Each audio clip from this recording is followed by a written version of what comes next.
साथियों जय हिंद, नमस्कार। फ्यूचर कोचिंग क्लासेज के इस ऑनलाइन यूट्यूब चैनल पर एक बार पुनः आप सभी का हार्दिक स्वागत है। जैसा कि पिछली कक्षा में हम लोग पढ़ चुके थे संधि और संधि के प्रकार, उन संधि के प्रकारों में जो संधि का पहला प्रकार था स्वर संधि, स्वर संधि के प्रकार के संदर्भ में भी हम वार्ता कर चुके थे। और उस स्वर संधि के प्रकार में हम लोग यह जान लिए थे कि उन स्वरों के वर्णों का योग 121 प्रकार से हो रहा था और उन 121 प्रकारों में हम 5 प्रकार में समाहित करने की भी बात कर रहे थे। अब उन्हीं क्रम को हम आगे बढ़ाते हुए आज स्वर संधि का जो पहला प्रकार है, जो पहला भेद है, दीर्घ संधि। तो मित्रों, साथियों, आज हम पढ़ेंगे दीर्घ संधि। इससे संबंधित जो उदाहरण है, परिभाषा है, जो इसके मूल कॉन्सेप्ट हैं, मूल तथ्य हैं, इनके बारे में हम लोग जानेंगे, समझेंगे और विस्तार से चर्चा पर चर्चा करेंगे। तो आइए देर ना करते हुए इस सेशन की शुरुआत करते हैं।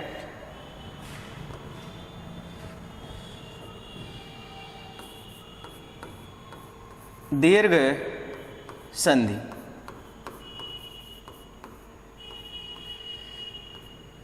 दीर्घ संधि, यदि हम पिछली कक्षा में थोड़ी वार्ता के बारे में जानें, हम लोग बात कर रहे थे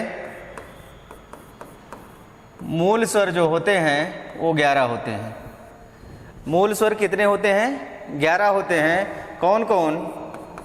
अ, आ, ई, दीर्घी, ह्रस्व, दीर्घ, री, ए, आई, ओ, औ।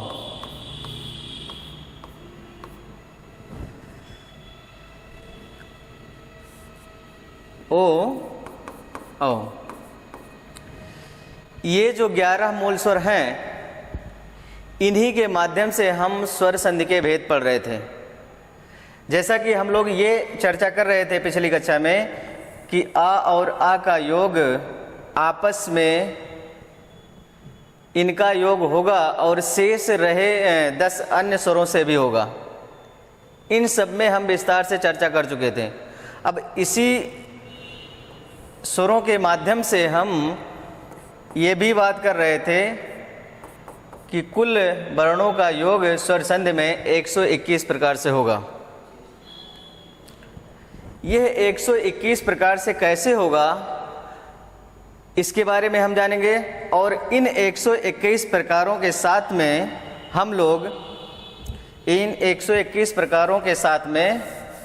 हम लोग स्वर संधि के 5 भेद पढ़े थे। कितने भेद पढ़े थे? 5 भेद पढ़े थे। कौन कौन? पहला जो प्रकार था, पहला स्वर संधि का जो प्रकार था, दीर्घ स्वर संधि। दूसरा गुड़ स्वर संधि, गुड़ स्वर संधि। और तीसरा जो प्रकार था वृद्ध स्वर संधि।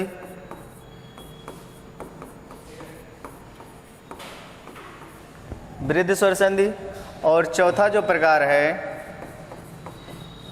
यण स्वर संधि, यण स्वर संधि। और 5वां जो प्रकार है अयादि स्वर संधि। अयादि स्वर संधि। संधि के 5 प्रकार, स्वर संधि के 5 प्रकार होते हैं। पहला है दीर्घ स्वर संधि, गुड़ स्वर संधि, वृद्ध स्वर संधि, यण स्वर संधि और अयादि स्वर संधि। इन 5 प्रकारों को हम एक एक करके इसके बारे में विस्तृत वार्ता करेंगे, क्योंकि हम संस्कृत में सूत्र भी पढ़े हैं, सूत्र के माध्यम से भी हम जानते हैं दीर्घ संधि को कहते हैं अकः सवर्णे, अकः सवर्णे दीर्घा। गुण संधि को आद गुड़ा, वृद्धि संधि को वृद्धि रेचि। फिर उसके बाद यण संधि को इको यणचि। और जो अयादि स्वर संधि है उसको एचो अय व या व।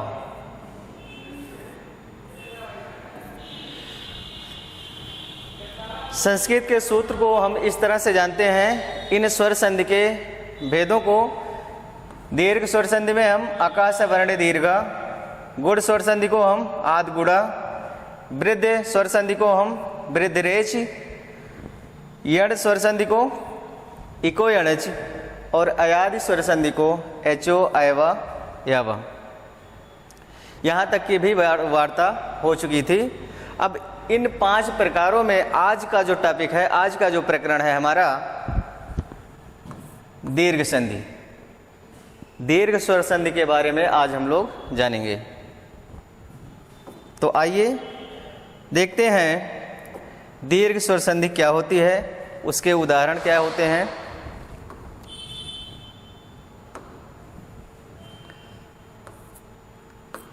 पहला जो प्रकार है दीर्घ स्वर संधि,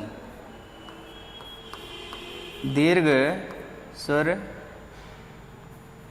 संधि। जैसा कि अभी हमने जाना कि इसका जो संस्कृत में सूत्र होता है अकः सवर्णे, अकः सवर्णे दीर्घा, अकः सवर्णे दीर्घा, ये संस्कृत में सूत्र होता है। अब सबसे पहले तो बात ये होनी चाहिए कि दीर्घ संधि किसे कहते हैं,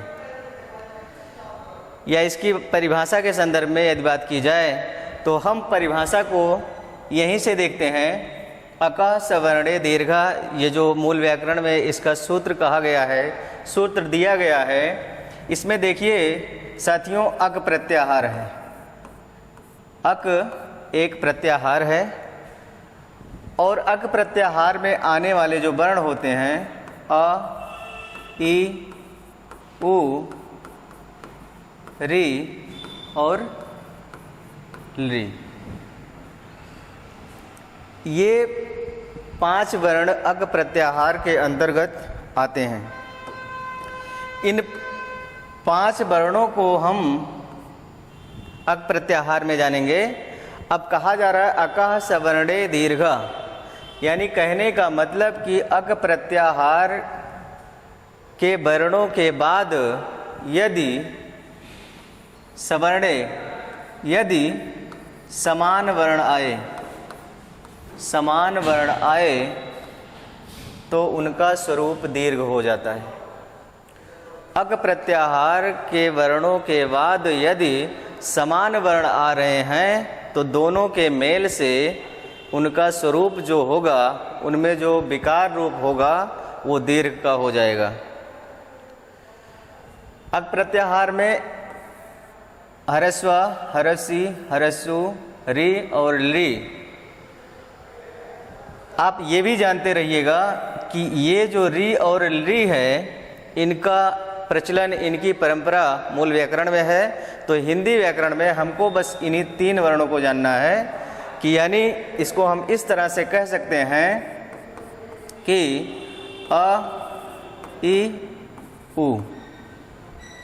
हरस या दीर्घ आ, ई, उ के बाद यदि समान वर्ण आ रहे हैं तो यदि समान वर्ण आ रहे हैं तो उनका जो स्वरूप होगा वो दीर्घ का हो जाएगा। दीर्घ से आशय ये है कि यदि कहा जाए कि आ प्लस आ का योग होगा तो इन दोनों के मेल से दीर्घ आ हो जाएगा। यदि कह दिया जाए कि आ प्लस दीर्घ आ मिले और उनके मिलने से जो वर्ण बनेगा वो दीर्घ आ बनेगा। ऐसे ही हम यदि दीर्घ आ के साथ ह्रस्व आ का योग कर दें तब भी उनका स्वरूप जो होगा दीर्घ आ का ही होगा। या यदि हम दीर्घ आ के साथ दीर्घ आ का मेल कर दें तो साथियों उनका भी स्वरूप क्या होगा, दीर्घ का होगा। अब बात समान वर्ण की हो रही है तो आप ध्यान दीजिएगा, ये दोनों वर्ण सजातीय वर्ण है कि नहीं है? समान वर्ण मिल रहे हैं और इन दोनों वर्णों के मिलने से इनका जो स्वरूप बदल रहा है, जो परिवर्तन हो रहा है या जो विकार रूप हो रहा है वो दीर्घ आ का हो रहा है। हम लोगों ने संधि के स्टार्टिंग में ही ये जाना था कि किसी शब्द का अंतिम वर्ण और द्वितीय शब्द का प्रथम वर्ण इन दोनों का मेल होता है और उससे जो परिवर्तन या विकार होता है उसे हम संधि कहते हैं। लेकिन स्वर संधि में हमको ये ध्यान देना होगा कि प्रथम शब्द का जो अंतिम वर्ण होगा वो स्वर होना चाहिए और दूसरे शब्द का भी प्रथम वर्ण स्वर ही होना चाहिए और इनके मेल से जो परिवर्तन होगा वो स्वर संधि कहा जाएगा। अब हम स्वर संधि के भेद पढ़ रहे हैं तो उन भेदों में पहला जो प्रकार है दीर्घ स्वर संधि का। दीर्घ स्वर संधि कैसे होती है? तो आपको पहली बात तो ये ध्यान देनी होगी कि कहा जा रहा है कि प्रथम शब्द का जो अंतिम वर्ण हो वो ह्रस्व अथवा दीर्घ हो, ह्रस्व ई अथवा दीर्घ ई हो, ह्रस्व उ अथवा दीर्घ हो। और बाद में क्या होना चाहिए? बाद में यानी प्लस का साइन लगाएंगे और बाद में यानी कि द्वितीय शब्द का जो प्रथम वर्ण होगा वह भी समान वर्ण होना चाहिए। कैसा वर्ण होना चाहिए? समान वर्ण। कहने का मतलब कि आ ई उ इनमें से कोई एक आएगा, बेशक ये हो सकता है कि ह्रस्व हो या दीर्घ हो। यदि समान वर्ण मिल रहे हैं और इनसे एक परिवर्तन या विकार जो होगा वहाँ हम दीर्घ संधि कहेंगे। यदि आ और आ का योग हुआ तो दीर्घ आ बनेगा, ह्रस्व आ और दीर्घ आ होगा तो दीर्घ आ बनेगा, दीर्घ आ प्लस ह्रस्व आ होगा तब भी दीर्घ आ बनेगा, दीर्घ आ प्लस दीर्घ आ होगा तब भी दीर्घ आ होगा। ये इतनी कंडीशन दीर्घ संधि में है और दीर्घ संधि के इस आ वाले वर्ण में है। ठीक ऐसे ही ई के साथ में भी होगा और ठीक ऐसे ही ऊ के साथ में होगा। कहने का मतलब साथियों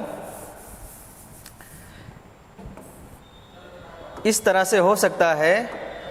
ई को हम देखते हैं कि ह्रस्व ई के बाद ह्रस्व ई आए और विकार रूप में जो होगा वर्ण वो दीर्घ ई का होगा, या ह्रस्व ई के बाद दीर्घ ई आए तब भी क्या बनेगा? दीर्घ ई बनेगा। दीर्घ ई के साथ हम ह्रस्व ई का योग करेंगे तब भी ये कौन सा वर्ण बनेगा? दीर्घ ई का बनेगा। और ऐसे ही हम दीर्घ ई के साथ दीर्घ ई का योग कर दें और इसका जो विकार रूप होगा वो दीर्घ ई का होगा। अब हमको ये बताइए, आपके सामने ये जो लिखा गया है इसमें समान वर्ण है कि नहीं है? भाई इधर भी वही वर्ण है, इधर भी वही। बेशक इतना हो सकता है कि दीर्घ या ह्रस्व हो सकता है, लेकिन एक ही जाति के वर्ण होंगे, सजातीय वर्ण होंगे, विजातीय वर्ण नहीं होंगे। तो ई के योग में दीर्घ ई बनेगा और आ के योग में दीर्घ आ बनेगा। ठीक ऐसे ही जब ऊ का योग किया जाएगा तो हरस उ अथवा दीर्घ उ के बाद हरस उ अथवा दीर्घ उ के योग से क्या बनेगा? दीर्घ उ बनेगा। इसका मतलब कि दीर्घ संधि में हमको जो वर्ण याद करने हैं, इन वर्णों के मेल से या तो दीर्घ आ बनेगा और या तो दीर्घ ई बनेगी और या तो दीर्घ उ बनेगा। इन तीन वर्णों को आपको ध्यान में रखना है। इन तीन वर्णों को आपको ध्यान में रखना है। यदि ह्रस्व अथवा दीर्घ, ये कंडीशन में यदि कोई उदाहरण आपको मिलता है, उस शब्द का प्रथम शब्द का अंतिम वर्ण ह्रस्व अथवा दीर्घ हो और द्वितीय शब्द का जो प्रथम वर्ण हो वो ह्रस्व अथवा दीर्घ हो, तो उसका जो विकार रूप होगा दीर्घ आ का होगा। यदि ई के योग में ह्रस्व दीर्घ मिले, लेकिन दोनों के मिलने से जो वर्ण बनेगा वो दीर्घ ई ही बनेगा।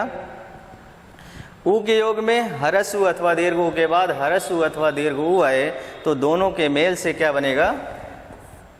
दीर्घ उ बनेगा। इसी दीर्घ वर्णों के बनने के कारण ही इसका नाम दीर्घ संधि है, दीर्घ स्वर संधि है। और दीर्घ स्वर संधि को हम सवर्ण संधि भी कहते हैं। नोट करिएगा, दीर्घ संधि को ही हम सवर्ण संधि के नाम से भी जानते हैं। क्यों? क्योंकि इनमें समान वर्ण मिलकर उनका जो रूप होता है, विकार रूप होता है, वो दीर्घ हो जाता है। तो सवर्ण संधि या दीर्घ संधि। और एक चीज़ इसमें कहीं कहीं आपको री से भी पूछ लिया जाता है, तो ह्रस्व री के साथ यदि ह्रस्व री का योग हो तो दीर्घ री बनता है। आप ध्यान दीजिएगा, ह्रस्व री के साथ में ह्रस्व री का योग होगा तो दीर्घ री होगा। यहाँ पर ये बातें हम इसलिए बताने से नकार रहे हैं क्योंकि ये मूल व्याकरण में है, संस्कृत व्याकरण में है, इसको पढ़ा जाता है। फिर भी ये हिंदी व्याकरण में नहीं शामिल किया जाता है, लेकिन कहीं ना कहीं आपको कुछ एग्जामों में यहाँ से भी उदाहरण पूछ लिए जाते हैं। तो आप जानते रहिएगा कि ह्रस्व री के बाद यदि ह्रस्व री का योग हो रहा है तो वहाँ दीर्घ री बनती है। इसके हम उदाहरण अभी आगे चर्चा करते हैं। यहाँ तक की बातें कन्फर्म हुई। अब हम एक एक स्टेप इसके ध्यान देंगे, इसके बारे में जानेंगे, समझेंगे और उनके उदाहरण को जानते हैं। ठीक, आगे बढ़ते हैं। परिभाषा इसकी क्या हो जाएगी, देखते हैं परिभाषा।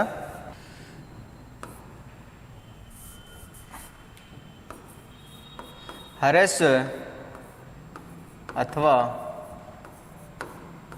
दीर्घ, ह्रस्व अथवा दीर्घ आ ई उ के बाद, आ ई उ के बाद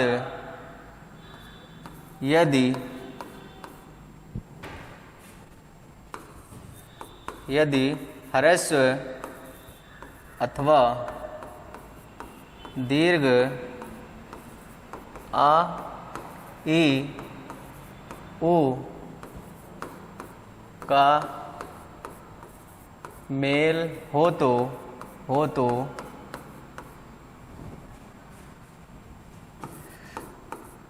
दोनों के योग से क्रमशः दीर्घ आ ई उ हो जाता है। ये दीर्घ संधि की परिभाषा हो जाएगी। कहा जा रहा है ह्रस्व अथवा दीर्घ आ ई उ के बाद री इसलिए नहीं लिया गया है क्योंकि वो मूल व्याकरण में है। फिर भी हम इसके उदाहरण की चर्चा करेंगे। ह्रस्व अथवा दीर्घ आ ई उ के पश्चात आ ई ऊ के पश्चात यदि ह्रस्व अथवा दीर्घ, ह्रस्व भी आ सकता है, दीर्घ भी आ सकता है, आ ई ऊ का मेल हो तो, अब यहाँ ध्यान दीजिएगा कि वही वर्ण यहाँ है, वही वर्ण यहाँ है, ह्रस्व या दीर्घ हो सकता है, तो समान वर्ण हो गए, का मेल हो तो दोनों के योग से क्रमशः दीर्घ आ, एक यहाँ ध्यान दीजिएगा, दीर्घ ई और दीर्घ ऊ हो जाता है। यानी कहने का मतलब कि दीर्घ संधि में आपको दीर्घ आ, दीर्घ ई, दीर्घ ऊ, इन तीन वर्णों को आपको ध्यान में रखना है। साथ ही साथ जब री का योग होगा तो एक इस बड़ी री को ध्यान में रखना है। तो इसके भी उदाहरण हम आगे चर्चा करेंगे, लेकिन आपको इन तीनों वर्णों को ध्यान में रखना है। ह्रस्व अथवा दीर्घ एक ई के बाद यदि समान वर्ण मिल रहे हैं, सजातीय वर्ण मिल रहे हैं, तो उनका स्वरूप दीर्घ हो जाता है, इसे ही दीर्घ संधि कहते हैं। यहाँ तक की बातें कन्फर्म हुई? आप परिभाषा को ध्यान में रखिएगा तो उदाहरण अपने आप समझ में आ जाएंगे। ह्रस्व अथवा दीर्घ आ ई ऊ के बाद यदि ह्रस्व अथवा दीर्घ आ ई ऊ का मेल होता है तो दोनों के योग से क्रमशः दीर्घ आ बनेगा, दीर्घ ई बनेगी और दीर्घ ऊ बनेगा। यही चीज़ें आपको दीर्घ संधि में जाननी है। बढ़ते हैं इसके उदाहरण की ओर। जैसे कह दिया गया, उदाहरण हम देखते हैं। शब्द दे दिया गया मत प्लस अनुसार, मत प्लस अनुसार, और बनेगा क्या? मतानुसार। मतानुसार बनेगा। मतानुसार कैसे बनेगा इसको हम जानते हैं। सबसे पहले देखिए, दो शब्द या दो पद दिए गए हैं, एक पद है या एक शब्द है मत और दूसरा पद आपका अनुसार है। मत और अनुसार है। अब इस शब्द का हमको अंतिम वर्ण चाहिए और इस शब्द का हमको प्रथम वर्ण चाहिए। तो ये वर्ण मिलेंगे कैसे? इनका हम वर्ण विस्तार कर लेते हैं, और वर्ण विस्तार करने के लिए आपको स्वर को अलग कर लेना होगा। माँ से हमने स्वर को अलग कर लिया, वही प्रक्रिया हम ता के साथ में भी करेंगे, और ता से हम स्वर को अलग कर लेंगे। प्लस का साइन है। अनुसार में देखिए आ है, फिर उसके बाद क्या है? ना है। ना में ह्रस्व है, सा है, सा में जब हलंत लगाएंगे तो दीर्घा बाहर आ जाएगा। रा है, फिर आ है। फिलहाल आपको जो द्वितीय शब्द का प्रथम वर्ण है वहीं से मतलब है, उसके आगे वर्ण विस्तार ना भी करें तो काम चल जाएगा। समीपवर्ती वर्ण होने चाहिए, नज़दीक के वर्ण होने चाहिए, पास पास के वर्ण होने चाहिए। इस शब्द का जो अंतिम वर्ण है वो क्या है? ये है। और द्वितीय शब्द का जो प्रथम वर्ण है यानी ये है। ये समीपवर्ती या पास पास के वर्ण हुए। अब इन वर्णों को देखकर हमको ये समझ में आ रहा है कि पहली बात तो ये दोनों स्वर हैं, तो स्वर संधि है। और साथ ही साथ जो विकार रूप इसका होगा, ह्रस्व आ और ह्रस्व आ के मिलने से इसका स्वरूप दीर्घ आ हो जाएगा, जैसा कि हम लोगों ने अभी दीर्घ संधि की परिभाषा में जाना। ह्रस्व आ और ह्रस्व आ के मेल से क्या हो जाएगा? दीर्घ आ बन जाएगा। ये इतना लिखा गया है माँ, यहाँ हलंत है और इसका मतलब कि ये स्वर रहित वर्ण है, इसमें इसका योग होगा, ये तापे आ की मात्रा हो जाएगा। अब इधर देखते हैं, ये नु, ये है स और ये है रा, यानी कि इसको हम नुसार कह सकते हैं। और ये मता, यानी कि सबका जब योग करेंगे तो क्या बन जाएगा? मतानुसार बन जाएगा। तो साथियों, मतानुसार का संधि विच्छेद क्या हो जाएगा? मत प्लस अनुसार, दीर्घ आ विकार रूप इसका हो रहा है, तो यह दीर्घ संधि का उदाहरण है। मतानुसार, मत प्लस अनुसार। ऐसे ही और उदाहरण देखते हैं। जैसे दे दिया गया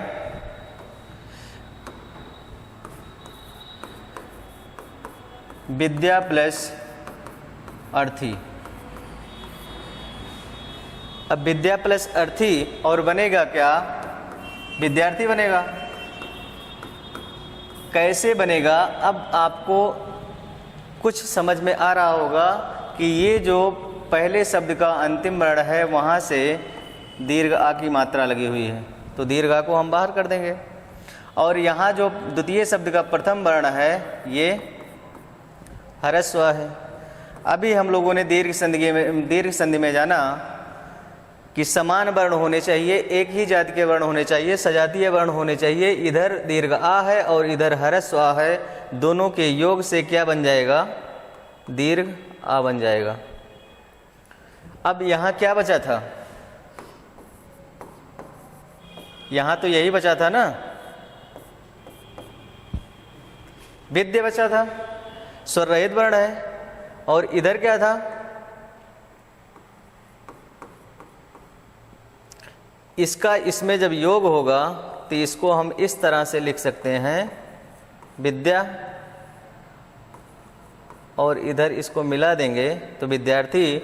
इसी का एक रूप ये इस तरह से लिखा जाता है विद्यार्थी।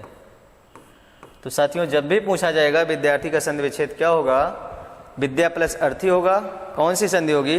दीर्घ स्वर संधि होगी। फिर दूसरा उदाहरण हम देखते हैं। जैसे दे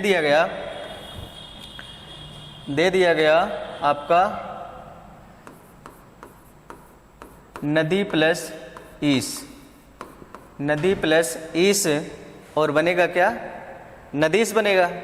अब इसका जब वर्ण विस्तार किया जाएगा तो इस प्रथम शब्द का अंतिम वर्ण निकल के आएगा दीर्घ ई।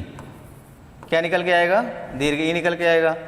और ईस से हम पहले वर्ण को लेंगे तो दीर्घ ई यहाँ भी हो जाएगा।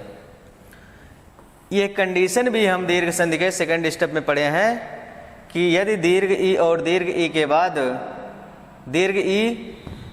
दीर्घ ई का योग हो रहा है, तब भी जो विकार रूप होगा इसका दीर्घ ई का ही होगा। बन क्या जाएगा? नदीस बन जाएगा। ऐसे ही यदि मान लीजिए दूसरा उदाहरण हम देखते हैं। एक शब्द देता है भानु प्लस उदय, और बनेगा क्या? भानुदय। आप सभी भी जानते हैं, यहाँ से ह्रस्व आ जाएगा और यहाँ से ह्रस्व आ जाएगा। इन दोनों का मेल होगा, सजातीय वर्ण है, समान वर्ण है, तो दीर्घ उ बन जाएगा। जैसा कि दीर्घ संधि की ही पहचान है कि ह्रस्व के बाद, ह्रस्व या दीर्घ उ के बाद ह्रस्व उ अथवा दीर्घ उ का योग होता है, तो जो विकार रूप होता है उसका दीर्घ उ का होता है। अब ये बन क्या जाएगा? भानुदय।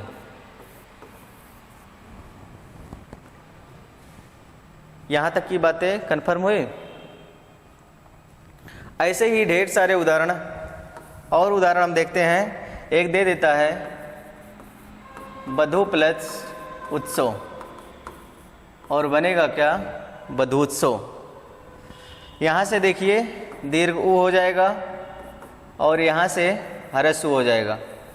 हमने बताया था कि दीर्घ उ आए या ह्रस्व आए और बाद में ह्रस्व आए अथवा दीर्घ उ आए, तब भी इसका जो विकार रूप होगा वो दीर्घ उ का ही होगा।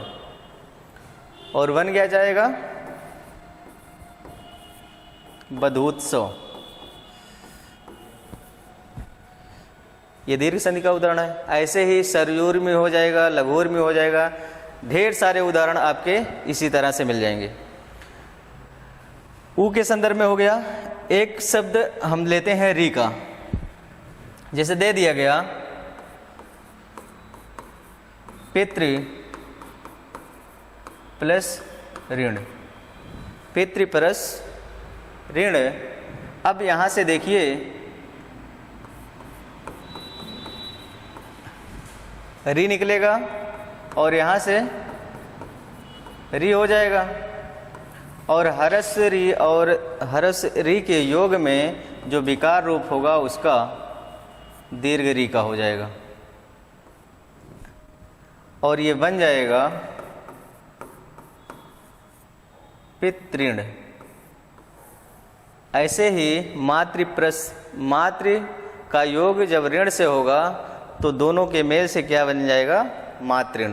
पितृण, मातृण, ये उदाहरण आपके री से पूछे जाएंगे। फिलहाल इसको आप संस्कृत व्याकरण में जानिएगा, लेकिन यदि यहाँ से भी प्रश्न आए तो गलत नहीं होना चाहिए। ठीक, अब इसी से संबंधित जो बातें निकल के आई, ये समझ में आया कि एक कंडीशन तो ये बनेगी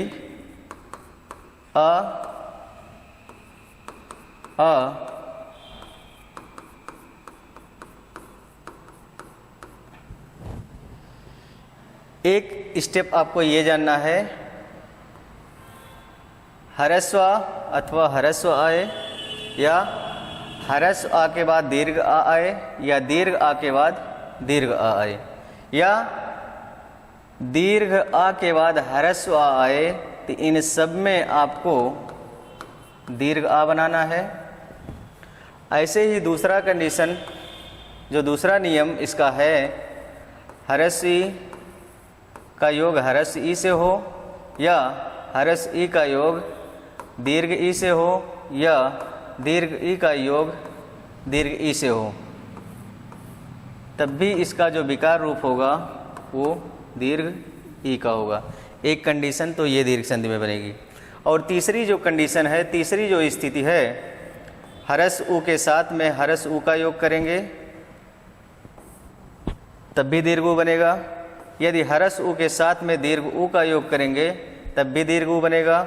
यदि दीर्घ उ के साथ में दीर्घ उ का योग करेंगे तब भी दीर्घ उ बनेगा। यानी कि हर एक कंडीशन में आपको दीर्घ उ बनाना है। उ के योग में दीर्घ उ बनाना है, और ई के योग में आपको दीर्घ ई बनाना है, और आ के योग में आपको दीर्घ आ बनाना है। ये तीन कंडीशन, तीन स्थितियां दीर्घ संधि में बनती हैं साथियों। आपको इन तीनों कंडीशन को जानना है। इससे संबंधित आपके हमने उदाहरण बताए। और यदि मान लीजिए चौथी कंडीशन में जो री का है, री के साथ में यदि ह्रस्व री का योग होता है तो आप ध्यान दीजिएगा ये दीर्घ री बनती है। यदि यहाँ से प्रश्न आए तब भी आप जानते रहिएगा। फिलहाल आप हिंदी व्याकरण में इन तीन चीज़ों को नहीं भूलना है। अ, ई, उ, ह्रस्व अथवा दीर्घ हो, दोनों का मेल हो, और विकार रूप में आपको दीर्घ आ, दीर्घ ई और दीर्घ उ जानना है। ठीक, एक बात। और एक इसमें विशेष बात ये है,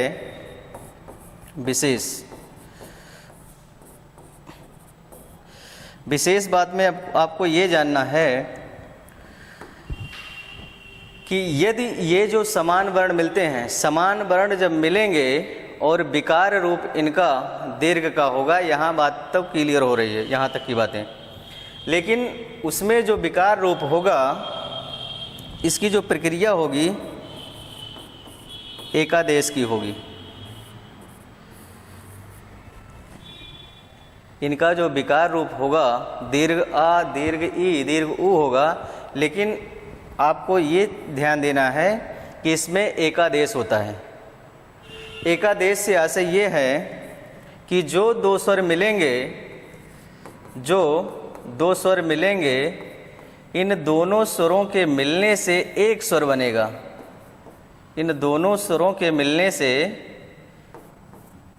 एक स्वर का आदेश होगा, इसलिए इनको एकादेश कहा जाता है। जैसे मान लीजिए ह्रस्व ई अथवा दीर्घ ई, फिर से ध्यान दीजिएगा। मान लीजिए ह्रस्व है और दीर्घ उ है, एक वर्ण ये है, एक वर्ण ये है। इन दोनों वर्णों के मिलने से एक वर्ण जो दीर्घ उ का बन रहा है, इसी को एकादेश कहा जाता है। यानी कि दो स्वरों के मिलने से, दो स्वरों का जब मिलन होगा, दो स्वरों का योग होगा, तो उनके स्थान पर एक वर्ण का बनना, एक स्वर का बनना, ये एकादेश कहलाएगा। यानी कि दो स्वर मिलकर एक वर्ण बना रहे हैं। और ये कंडीशन एकादेश की आपको दीर्घ संधि में भी देखने को मिलेगी, दीर्घ में भी, गुण में भी और वृद्धि संधि में भी। दीर्घ संधि, गुण संधि और वृद्धि संधि में दो वर्ण आपस में मिलकर एक वर्ण बना देते हैं, इसलिए इसको एकादेश कहा जाता है। आप ये चीज़ भी ध्यान में रखिएगा। ठीक, अब इस दीर्घ संधि से संबंधित हम कुछ उदाहरण देखते हैं और उन उदाहरणों के माध्यम से आपको समझाने का प्रयास करेंगे कि यहाँ दीर्घ संधि होगी। ठीक, देखते हैं हम।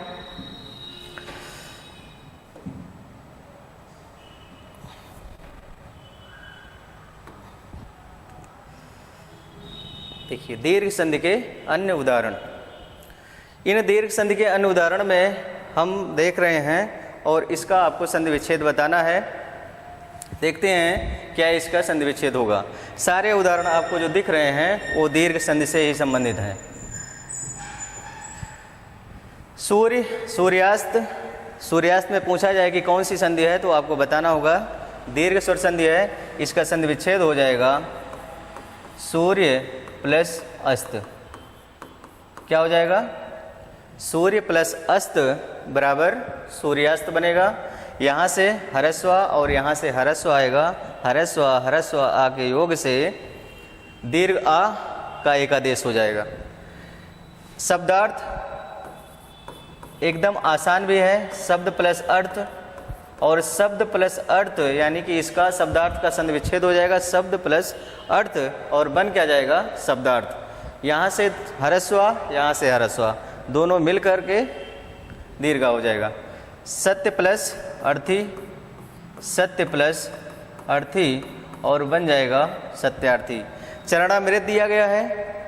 ये सारे उदाहरण आपको कहीं ना कहीं एग्जाम में पूछे गए हैं। आप इन उदाहरणों को ध्यान से देखिएगा। ऐसे ढेर सारे उदाहरण, हजारों उदाहरण हम आपके सामने पेश करेंगे। बस आप लोग वीडियो के अंत तक बने रहिए, मनोयोग से आप सुनते रहिए। देखिए, चरणामृत में दिया गया है चरण प्लस अमृत। चरण प्लस अमृत, इसका संधि विच्छेद होगा और बनेगा क्या? चरणामृत। अड़ा से ह्रस्व आ जाएगा और अमृत का पहला जो वर्ण है वो आ है, अ प्लस अ मिलकर के दीर्घ हो जाएगा। परम प्लस आत्मा हो जाएगा, परम प्लस आत्मा, और बन जाएगा परमात्मा। ऐसे ही धर्म प्लस आत्मा हो जाएगा, धर्म प्लस आत्मा, और बनेगा क्या? धर्मात्मा। इधर देखते हैं, ये इम्पॉर्टेंट है, आप ध्यान दीजिएगा।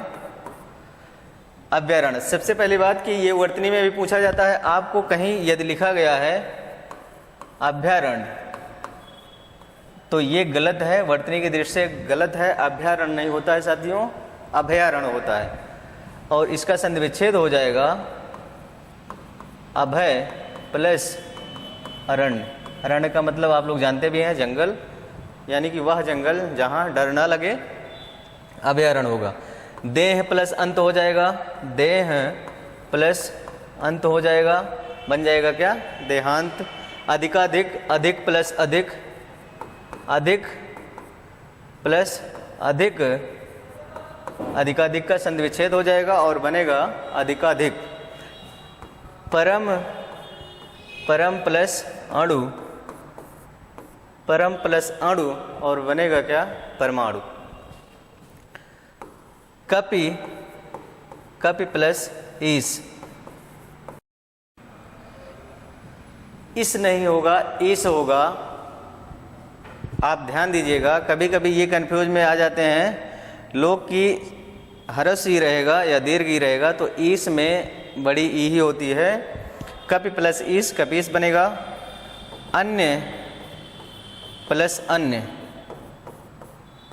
अन्य प्लस अन्य, और ये दोनों के योग में क्या बनेगा? अन्यान। अन्यान का संधि विच्छेद पूछा जाए तो आपको बताना होगा अन्य प्लस अन्य। सूक्ति, ये इंपॉर्टेंट है, आप ध्यान दीजिएगा। सु प्लस उक्ति होगा, सु प्लस उक्ति, इसका संधि विच्छेद होगा और बनेगा क्या? सूक्ति। यहाँ पे दीर्घ उ की मात्रा है और यहाँ पे हरस उ की मात्रा है। हरस उ का योग हरस उ से मिल करके इसका विकार रूप जो होगा वो दीर्घ उ का होगा, इसलिए सूक्त का संधि विच्छेद क्या हो जाएगा? सु प्लस उक्ति। स्क्रीनशॉट लेना चाहें तो ले सकते हैं।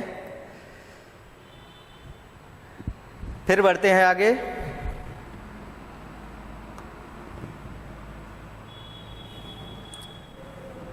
ये इंपॉर्टेंट है, देखिए गुरुपदेश क्या हो जाएगा, गुरु प्लस उपदेश।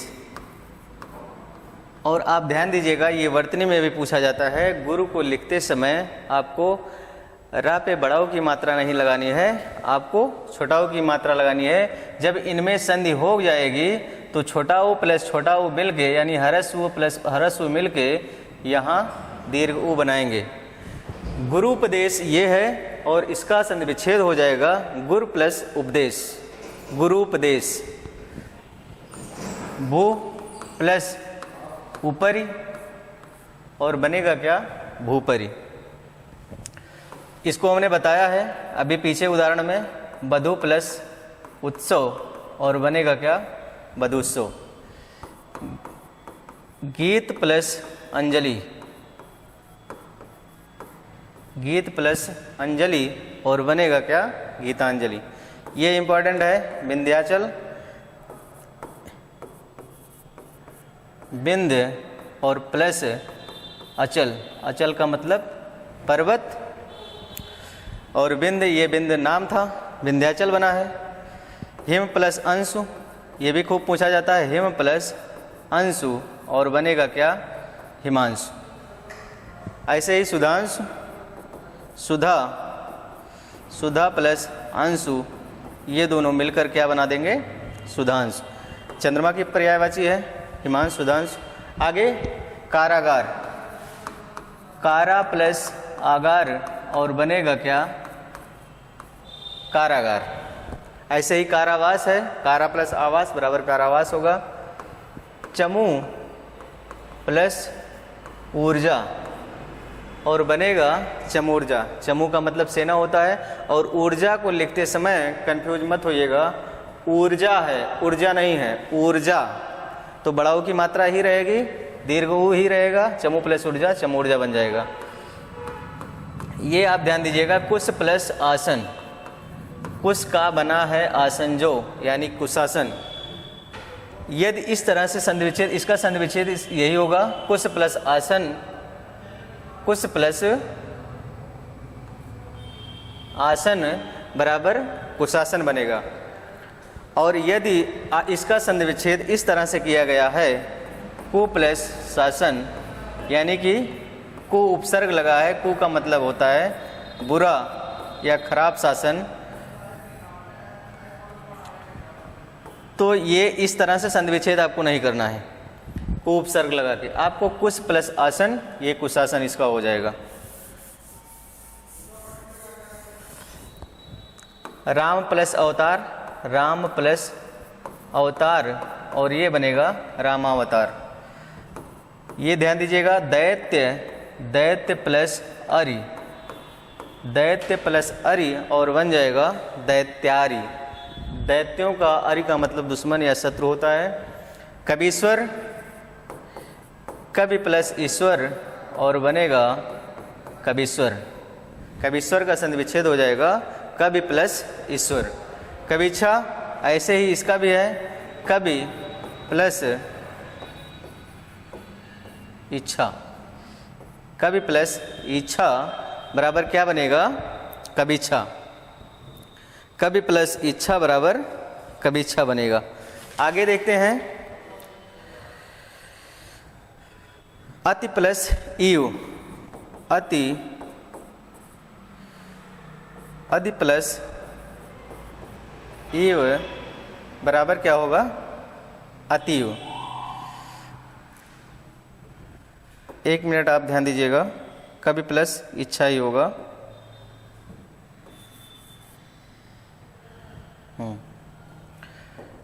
ठीक।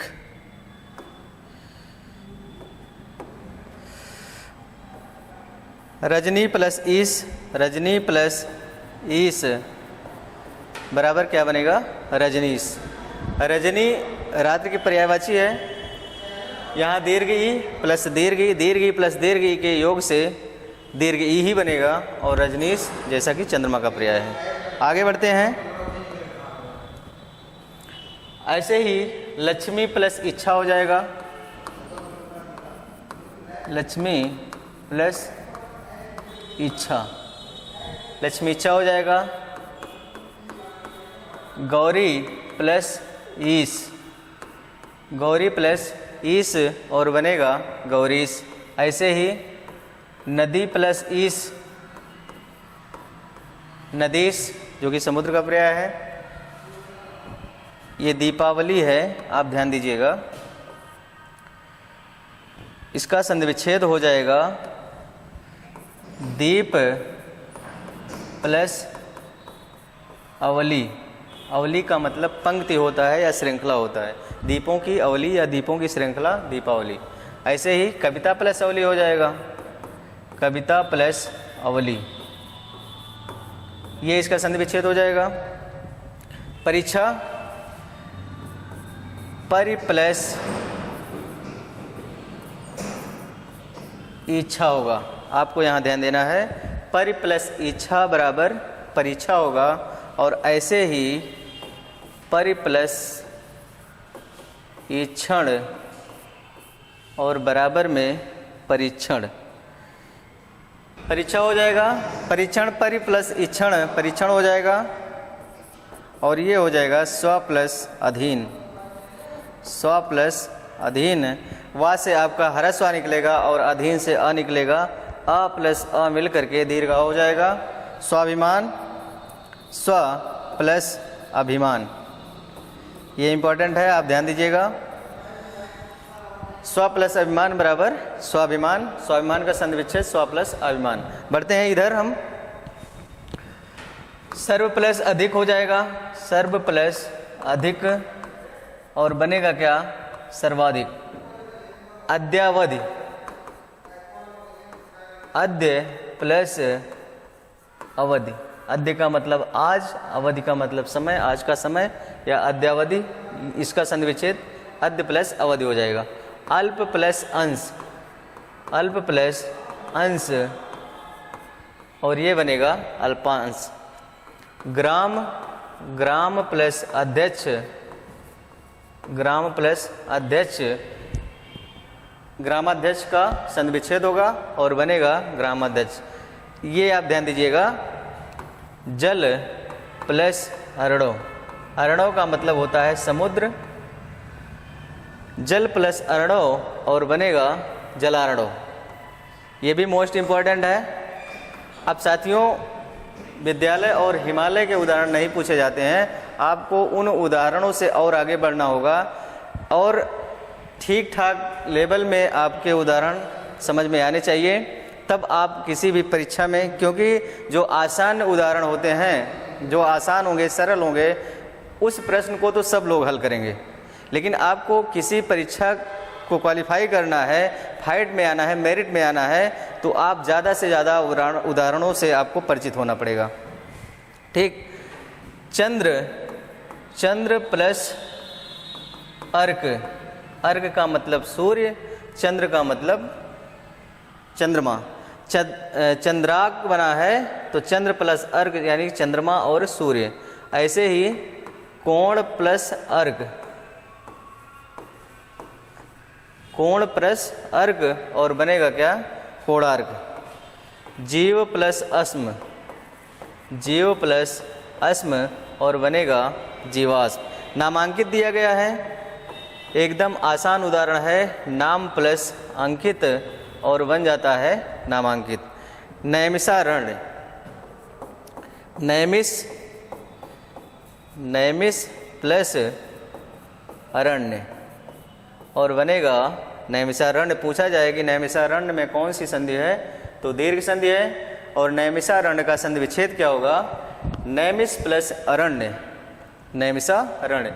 ये आपका वर्तनी में पूछा जाता है और संधि में तो पूछा ही जा रहा है कि दीर्घ संधि का ये उदाहरण है, नैमिष प्लस अरण्य बराबर नैमिषारण्य। यदि आप स्क्रीन शॉट लेना चाहते हैं तो लें, फिर आगे बढ़ें। ठीक दोस्तों, आगे बढ़ते हैं और इसके कुछ उदाहरण देखते हैं। पथ्यापथ, ये इंपॉर्टेंट है। पथ्य प्लस अपथ्य, जैसा कि हमने वाक्यांश के लिए एक शब्द में भी जो लोग ऑफलाइन कक्षाएं पढ़ रहे हैं वहाँ भी हम इसकी चर्चा किए थे, पथ्य और अपथ्य का। यानी कि रोगी को भोजन जो दिया जाता है, दिया जाने वाला भोजन और ना दिए जाने वाला, पथ्य और अपथ्य। पथ्यापथ्य बना है दैत्य प्लस अरि, दैत्य प्लस अरि, और बनता क्या है दैत्यारि। शब्द प्लस अवली, शब्द प्लस अवली, और बनता है शब्दावली। शब्दावली में पूछा जाए कौन सी संधि है तो दीर्घ संधि है। बिरहानल, बिरह प्लस अनल, बिरह की आग, बिरहानल हो जाएगा। विशेष प्लस अंक हो जाएगा, विशेष प्लस अंक, और हो जाएगा विशेषांक।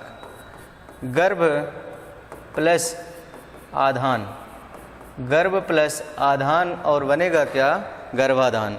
भा से आपका ह्रस्व आएगा और आधान से दीर्घ आएगा, ह्रस्व और दीर्घ मिलकर क्या बन जाएगा दीर्घा बन जाएगा।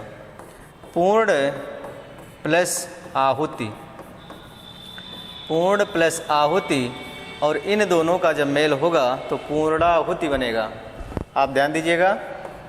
सौभाग्यकांक्षी, तो इसका हो जाएगा सौभाग्य, सौभाग्य प्लस आकांक्षी, आकांक्षी, और बन जाएगा सौभाग्याकांक्षी।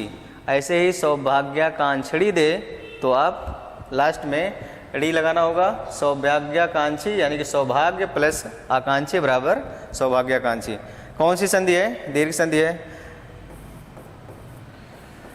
मरण प्लस आसन्न, और बनेगा क्या मरणासन्न।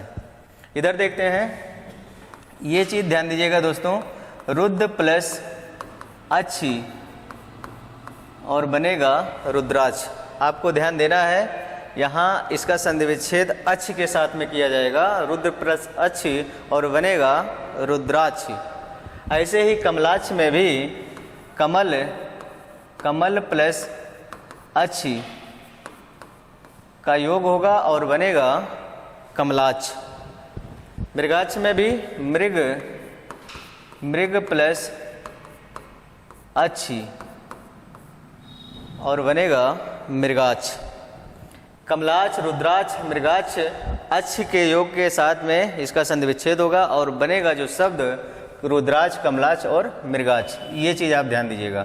पित्त प्लस आशय, पित्त प्लस आशय और बन जाएगा पित्ताशय।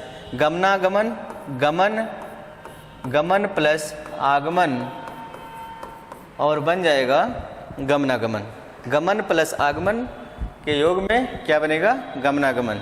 ये भी दीर्घ संधि का उदाहरण है।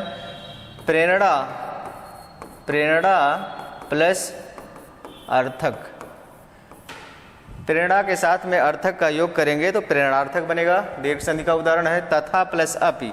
ये भी आप ध्यान दीजिएगा। तथा प्लस, तथा प्लस, तथा प्लस अपि और बनेगा क्या तथापि। तथापि में अगर संधि पूछा जाए तो दीर्घ संधि है, संधि विच्छेद पूछा जाए तथा प्लस अपि होगा। पूतनारी, पूतना प्लस अरि।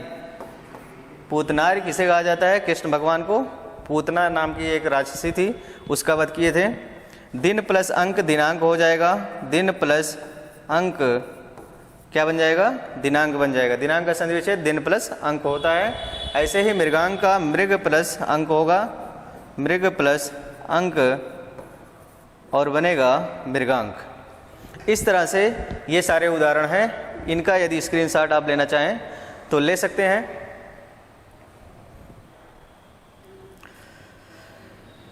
ठीक, आगे बढ़ते हैं और इन्हीं उदाहरणों के साथ में कुछ उदाहरण और देखते हैं।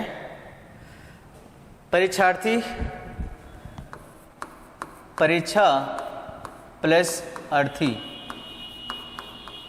जैसे विद्यार्थी हमने बताया था, परीक्षा प्लस अर्थी और बनेगा क्या? परीक्षार्थी। चराचर, चर प्लस अचर के योग से क्या बनेगा? चराचर बनेगा। मूल्य प्लस अंकन, मूल्य प्लस अंकन और बनेगा क्या? मूल्यांकन। मध्याह्न, मध्य प्लस आहन और बन क्या जाएगा? मध्याह्न। मृत्यु, मृत्यु प्लस उपरांत, मृत्यु प्लस उपरांत के योग से मृत्यु उपरांत बनेगा, यहाँ दीर्घ की मात्रा हो जाएगी। श्रीस, ये इंपॉर्टेंट है, आप ध्यान दीजिएगा, ये कई बार पूछा गया है। श्री प्लस ईश, विष्णु भगवान को कहा जाता है, श्री लक्ष्मी को कहा जाता है, यानी कि लक्ष्मी के ईश यानी श्रीस।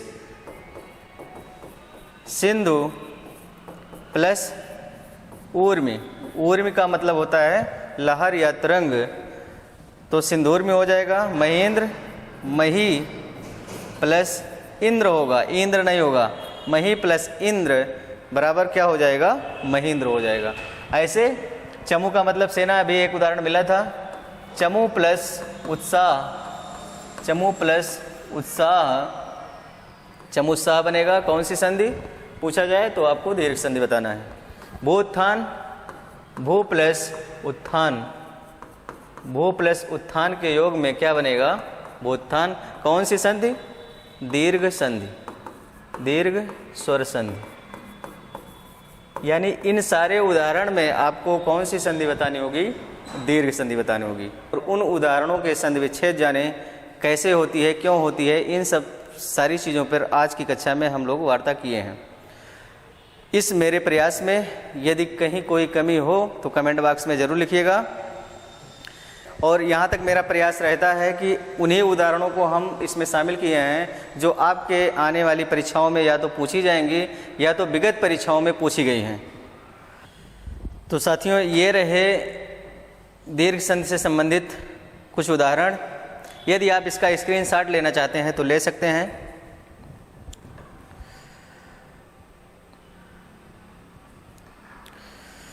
ठीक,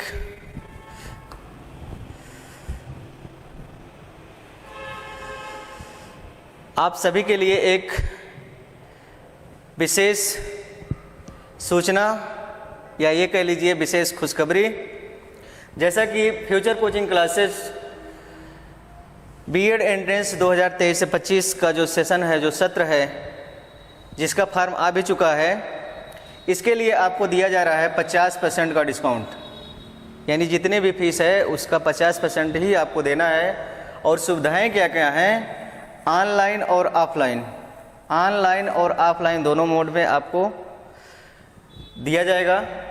और साथ ही साथ आपको इससे संबंधित PDF, notes free with previous year question paper, previous paper हैं उनका सलूशन दिया जाएगा, PDF भी दी जाएगी।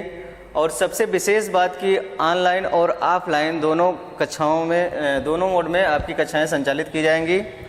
और इसके साथ ही साथ यदि आप अभी तक गूगल प्ले स्टोर से इस फ्यूचर कोचिंग क्लासेज के ऐप को नहीं डाउनलोड किया है तो आज ही करें, डाउनलोड करें और इस संस्थान से, इस कोचिंग संस्थान से जुड़िए, क्योंकि आपको ऑनलाइन और ऑफलाइन दोनों सुविधाएं दी जा रही हैं। बहुत कम ही फीस में ऑफर भी है 50% का। तो साथियों, आप इस संस्थान से जुड़िए। और यह वीडियो आपको यदि पसंद आया हो तो चैनल को लाइक करिएगा, सब्सक्राइब करिएगा, बेल आइकन को ज़रूर दबाइएगा और अपने विचार कमेंट बॉक्स में ज़रूर साझा कीजिएगा। आज के लिए बस इतना ही, शेष बातें हम करेंगे अगली कक्षा में। जय हिंद, जय हिंदी, नमस्कार।